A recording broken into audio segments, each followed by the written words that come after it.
د جمهوریت نظام د سقوط پلان لومړی د دفاع وزارت په دفتر کې جوړ شوی و. د ملي امنیت مخکنی رئیس احمد زیات سراج له BBC سره په مرکه کې ویلي چې د کابل له سقوط مخکې په وروستیو ورځو کې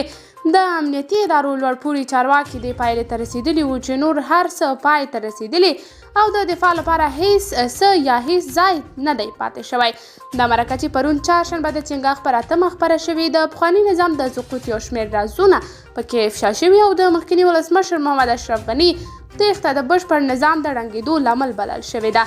سراج په دې مرکه کې په ښکاره توګه تایید کړی چې د اشرف غني په تېښته حیران شوی او د کابل د دفاع ټولې هڅې ناکامې شوي دي. کله چې له زیات سراج څخه وپوښتل شول چې د امنیتي ادارو لخوا د چا ارزونه د دې لامل شوه چې د نظام سقوط یقیني شي، هغه وویل چې سقوط ته په نږدې ورځو کې د جمعې په ماښام د 2021 کال د اګست د میاشتې په 14 نیټه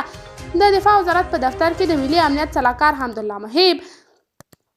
د دفاع وزیر بسم الله محمدي، د کورنیو چارو وزیر مسعود اندرابي او پخپله سراج د ملي امنیت د رئیس په ګډون غونډه جوړه شوې وه او دوی ټول دې پایلې ته رسېدلي وو چې کار پای ته رسېدلی دی. سراج په مرکه کې ویلي چې د دفاع وزیر ښه پوهېده چې د مقاومت لپاره نور هیڅ ځای نه دی پاتې او حمدالله محب او اندرابي هم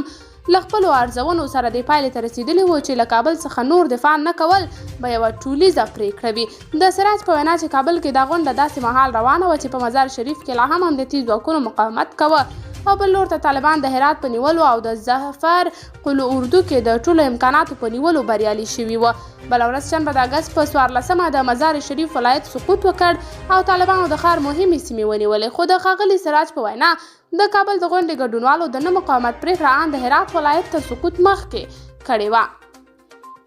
ښاغلی سراج زیاتوي چې د یکشنبې په ورځ د اګست په 15 د کابل د سقوط ورځ شاوخوا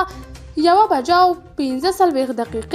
د او بسم الله محمدي د اشرف غني ټلیفون وکړ چې د امنیتي وضعیت په ښه کولو کې ټینګار وکړ. سراج ویلي چې له دې زنګ څخه څو ساعته وروسته د یو مرستیال د اشرف غني د تېښتې خبر ورکړ. د دې پوښتنې په ځواب کې چې آیا د اشرف غني تېښته د بشپړ نظام د سقوط لامل شوې، د افغانستان د ملي امنیت رئیس په بې پرې توګه تایید کړه او ویل چې د یکشنبې شپه یې د کابل په هوایي ډګر کې تېره کړه او بیا ترکیې او جرمني ته ولاړ. هغه ونه ویل چې څومره پیسې یې له ځانه بهر له ځانه سره وړي، خو د سیګار هغه راپور یې رد کړی چې د افغانستان د بیا رغونې لپاره د امریکا د ځانګړي سرمختۍ ادارې لخوا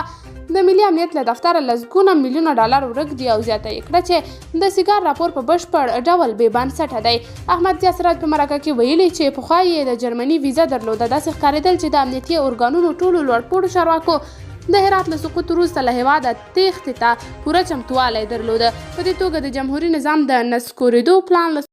له سقوط 3 ورځې وړاندې د ملي دفاع وزارت په دفتر کې ایښودل شوی و او دوی دې پایلې ته رسېدلي وو چې د امنیتي ځواکونو نور مقاومت به ګټه ونه لري. د احمد زیات سراج د مرکې په پایله کې داسې ښکاري چې د افغانستان د جمهوري نظام د سقوط یو لامل د هېواد په امنیتي ارګانونو کې 4 مهمو کسانو ګوښه کول و. قدرمنو لیدونکو، تاسو د دې موضوع په هکله څه نظر لرئ؟ کمنټ کې شریک او چینل سبسکرایب کړئ.